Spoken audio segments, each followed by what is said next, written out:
I'd like to again thank you for the invitation and to give a talk on the topic photodynamic therapy, adjunct to or replacement for surgery. And at first I'd like to apologize because I did not pick the title, so I just want to say I do not want to mess with all the fine surgeons here. But nevertheless, I'd like to review a little bit some ideas about photodynamic therapy.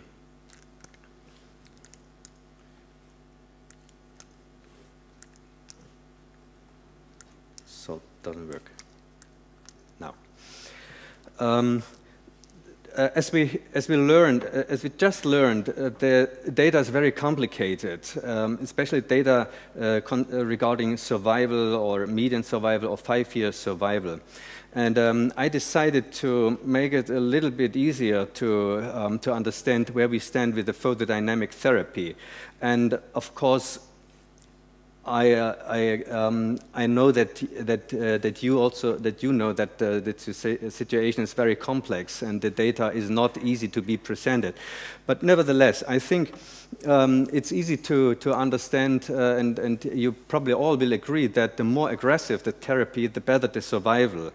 And the worst survival we have with the patients that are treated with the stents only. And a little bit better survival comes with the chemotherapy, at least in the palliation situation. Median survival of 13 months we can find in the literature for stenting and brachytherapy, and roughly 16 months of median survival for photodynamic therapy.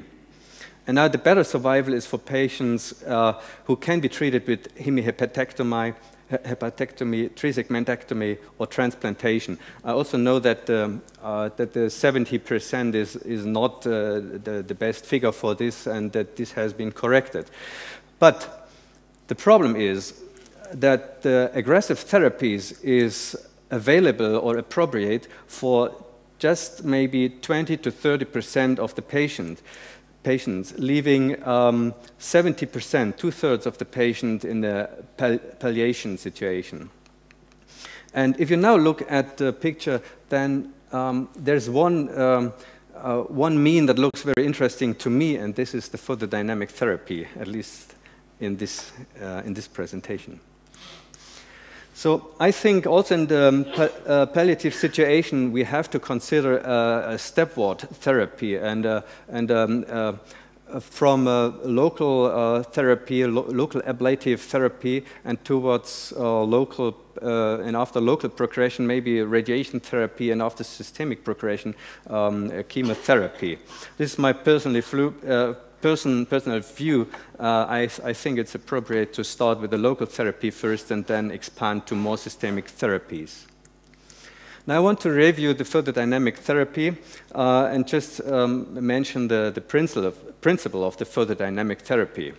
And that is that a photosensitizer is injected into the patient, and after the distribution within the body, it also gets accumulated within the tumor cells. Here you can see a nest of tumor cells, and here you can see accumulation of the photosensitizer. And after a local activation of the sensitizer, it causes the creation of radicals and hereby damage the surrounding tissue, which is the tumor. This is an example of a photodynamic therapy utilizing photofreen. Here you can see in the first photodynamic therapy session, the probe advanced into the bile duct of the left liver lobe, and after additional 48 hours, the same has been done for bile ducts of the right liver lobe, and 10 days later you see the result. The bile ducts are reopened.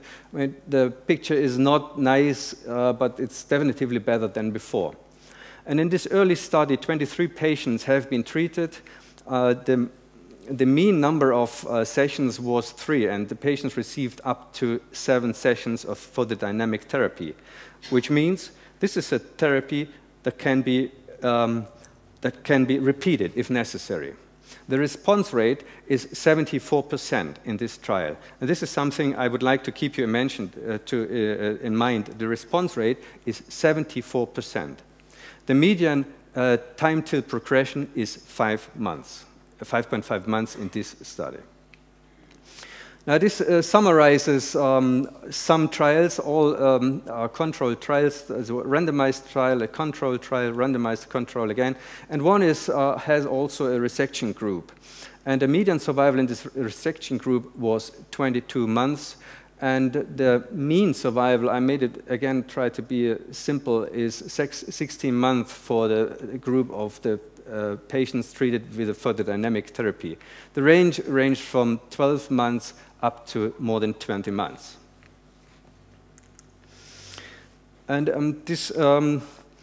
And here this shows you the Kaplan-Meier plot for patients treated with photo-free and photodynamic therapy. And just as I said, you can see a survival, a median survival of 16.4 months. This data could be reproduced a little bit later in 2008, and again, the median survival is 16 months. The therapy also has some adverse events, and the most common adverse events that has been observed is purulent cholangitis. The second most common is the GI bleeding, and then it's also some cases with sepsis or peritonitis, and also the sunburn due to the phototoxic effect on the skin, and which you can see clearly demarcated here on the picture. From what cause did the patients die? The patients died in 2/3 of cases from tumor progression. In a quarter they died from infection, in 5% from GI bleeding, and 8% from embolization and cardiac arrest. If we compare the photodynamic therapy, and I made the line, I added red crosses to the line with the surgical therapies, then you can see that the photodynamic therapy compares very well to patients treated and, surgically and receiving R1 resection, which is the thick line here.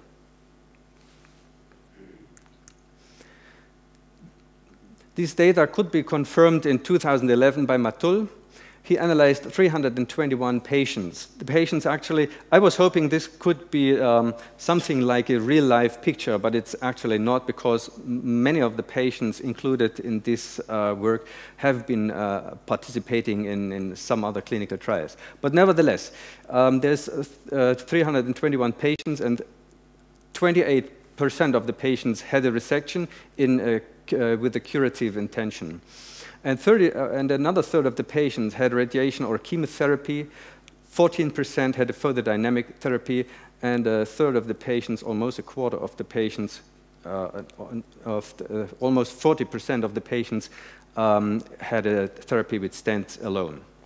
And as you can see, it's easy to understand and appreciate that the patients which had the surgery had the best survival.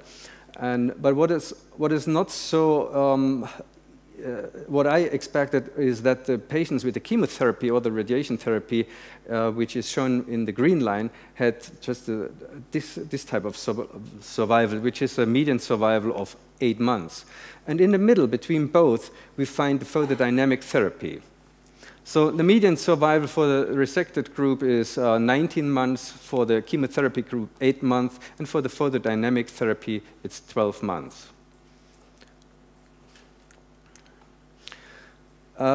In the same work, there was a comparison of the Kaplan-Meier plots of patients who had R0 resection with patients of R1 and R2 resection and photodynamic therapy. And as you see, the photodynamic therapy curve compares very well and very nicely with the patients that had a R1 or R2 resection. Now the question is, how could the survival be improved? How could R1 resection rates be decreased? Or could patients have surgery after photodynamic therapy? What if we would combine photodynamic therapy with surgery? And before I try to give a very small answer to these questions, I'd like to mention some achievements of some recent achievements of the photodynamic therapy. And these achievements basically come from the change of the photosensitizer to a somewhat newer agent, it's the temoporphin. And in this example, again, you can see the situation before the photodynamic therapy. After 10 days, there was extraction of a quite big necrosis, and this is the result of the photodynamic therapy, which looks quite good to me, actually. Now, why we have this result? And the reason being, or the reason could be, that the thymmoporphin uses a different, or needs a different wavelength to be activated. And the different wavelength of the light is thought to have a greater distance that could travel into the tissue. So it is thought, it's believed that the distance is like 8 millimeters. So the activation of the photosensitizer could be as deep as 8 millimeters inside the tissue. That gives you 8 millimeters from one side, plus 8 millimeters of the other side, gives you 60 millimeters, which is actually quite a huge cylinder. Also, if you consider how tight the structures are in this situation. Of course, this more aggressive agent could also have a higher rate of complications or adverse event. And in fact, we observed adverse event, but not to a higher extent than with the aforementioned photodynamic therapy. So in this study, we had 4 patients with the cholangitis, which is 14%, but also 2 patients with a liver abscess, 2 patients with cholecystitis. The phototoxic skin reaction we observed in 5 patients, which is 17%, but also there was a quite high number of injection site reactions, which I actually believe can be omitted. So this is how it looks like, the phototoxicity in this situation. Here you see a sunburn. This is easily to recognize, but what you also see is that there is not just a reddening, but it's also swollen. There's also edema. And I can tell you this man actually had a much leaner face without this kind of reaction than with. And here you see a phototoxic reaction at the injection site, which occurred several months after the injection. Not immediately, not 1 day, not 3 days, but months after the injection. Still, I want to mention that this healed without any profound treatment. So how does the newer photosensitizer compare to the older photofrin sensitizer? So the thymmoporphin photosensitizer is plotted here in this Kaplan-Meier plot, and the photofrin is plotted on the left side. And there is a significant improvement of survival for the 6-month and 12-month survival. However, the median overall survival does not differ significantly, although for the patients treated with the thymmoporphin, the median survival is 15 months, and for the photofrin group, it's 9 months only, which is, to me, looks very nice, but nevertheless, it's not significant. And the reason being, just as I mentioned before, for this difference could be the differing penetration depth, and here on this slide, that the penetration depth is estimated for the photofrin.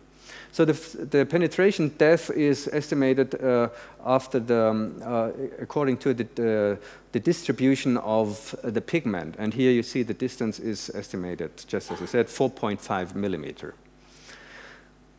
These slides come from a group of patients, 7 patients, that had been treated in a neoadjuvant manner. So this is a picture before, this is a picture 4 weeks after the photodynamic therapy, and then 7 patients had operation. All of the patients had R0 resection. There have been 5 times hemihepatectomy, 1 Whipple procedure, and 1 transplantation. The anastomosis healed without strictures, and the 1-year recurrence-free survival was 80%. Now this slide is just to show you their bismuth stage and their UICC stage. Most of them, except 1 who was bismuth stage 2, most of them had stage 3 and stage 4. And this slide is difficult to read from behind. That's why I actually like to draw your attention only to the survival data. So the disease-free survival ranged from 6 months till more than 180 days. And the overall survival, again, from 11 months to more than 180 months. worth to note is that even after a very long time, even after 80 months, after almost 60 months, there has been a recurrence of the tumor, either peritoneal or the liver or the lung. But if you plot the survival of those 7 patients with the patients who had initially R0 resection, then the curves compare very nicely. I'd like to summarize. Photodynamic therapy improves palliation and survival. It has been shown to be superior to chemotherapy. Thymoporphin photodynamic therapy shows superiority to photodynamic therapy. And photodynamic therapy in conjunction with surgery can improve the overall survival of patients, possibly cure, patients initially considered non-curatively resectable. And of course, the situation for the data is not good, and therefore further trials are needed. Thank you very much.